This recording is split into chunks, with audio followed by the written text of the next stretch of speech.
Oh my gosh, did you see the episode of Pretty Little Liars I this did. weekend? It was so Really? good. Hey, boss. Yo. So this week is the first Huck Finn week, and we have to make it really good. So let's watch some episodes.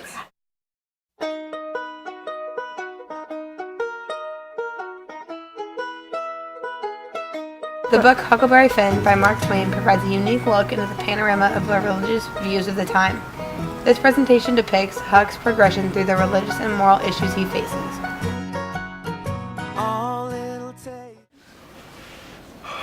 Huck, if you keep up behaving like this, you'll end up in the bad place. Well, I wished I was there. Don't say that, Huck. I didn't mean no harm by it. All I wanted was to go somewhere. All I wanted was a change. I weren't particular. In the good place, all a body's got to do is walk around all day long with a harp and sing forever and ever. You think Tom Sawyer will be there? Not by a considerable sight. That made me glad though, because I wanted me and him to be together. Huck, if you pray every day, you'll get everything you ask for. It weren't so though. I tried it. Once I got a fish line, but no hooks. I tried for the hooks 3 or 4 times, but I still didn't get them. Miss Watson, can you try and pray for some hooks for me? No, Huck, don't be foolish. If a body can get anything they ask for through prayer, why not pray for everything they wanted? Through praying, a body can get spiritual gifts, Huck. You must always think of other people and never think about yourself. I couldn't see no advantage in it though, so I reckoned I wouldn't worry about it and just let it go.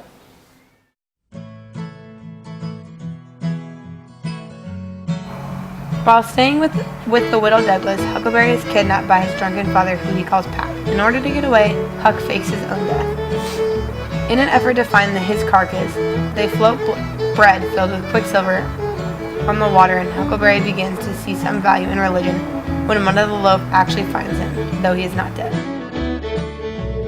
Headed down south to the land of the pine.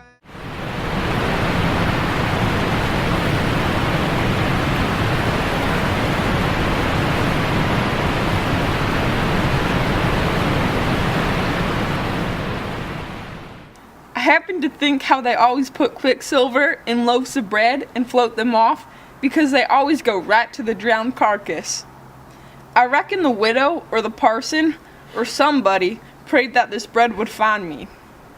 So there ain't no doubt, but there is something in that thing. When a body like the widow or the parson prays, but it don't work for me, and I reckon it don't work for only just the right kind.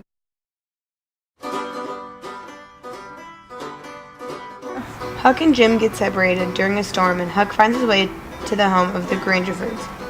Huck experiences an interesting religious contradiction when he attends church and notices both families in the congregation toting guns and listening to a sermon about brotherly love.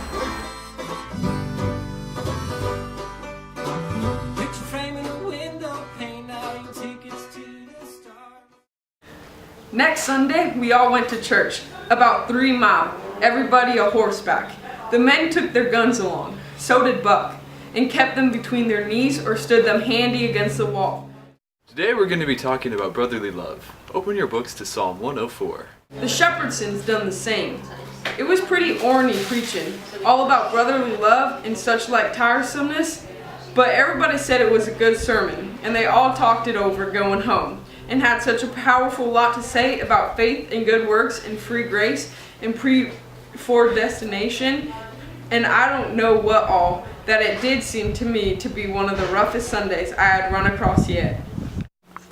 I'm liking what I'm seeing, guys. Great job.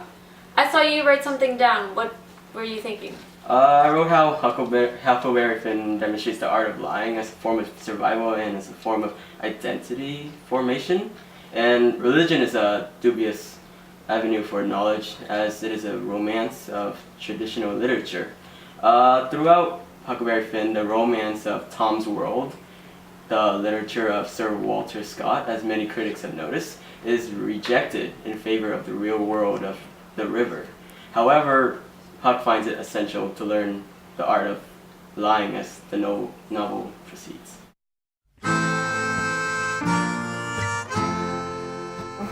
Jim and Huck are finally able to rid themselves of the horrible moral influence of the Duke and the King.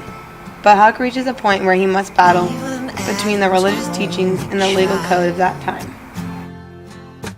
Party that goes on for miles. Heaven only. Oh boy, my sin is just tearing up my conscience, so I can't even pray. I know what to do. I'll write a letter to Miss Watson confessing everything I've done. That'll fix everything. I feel better now, but I don't really want to turn Jim in. He's my best friend.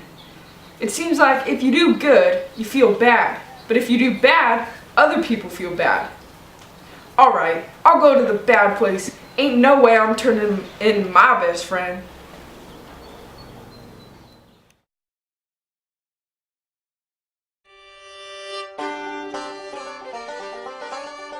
Finally, at the end, Huckleberry Finn is surprised to learn that Tom is willing to help free Jim, not because he thought it was the right thing to do, but because he already knew that Jim was a free man.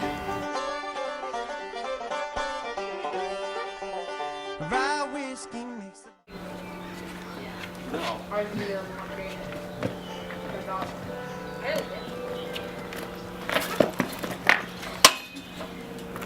Now, don't be more rough on him than you're obliged to. He's a mighty good man because he protected Tom when he was all hurt. We've got the runaway locked up to keep him from getting away. Why, you ain't got the right to lock him up like that! I should think so after you've been meddling with him like that. Turn Jim loose. He ain't a slave. He's a free man. Wait, you mean to tell me Jim was free all along? Sure did. Miss Watson set him free in her will because she was so guilty about wanting to sell him. Why didn't you say so in the first place? Because we's in it for the adventure, ain't we?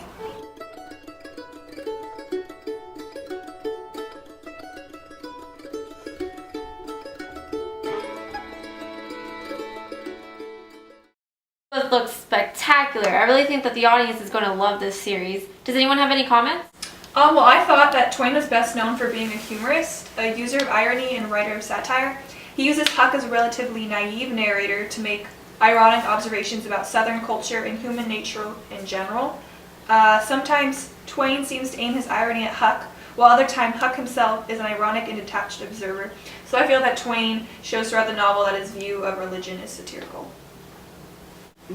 That's a wrap!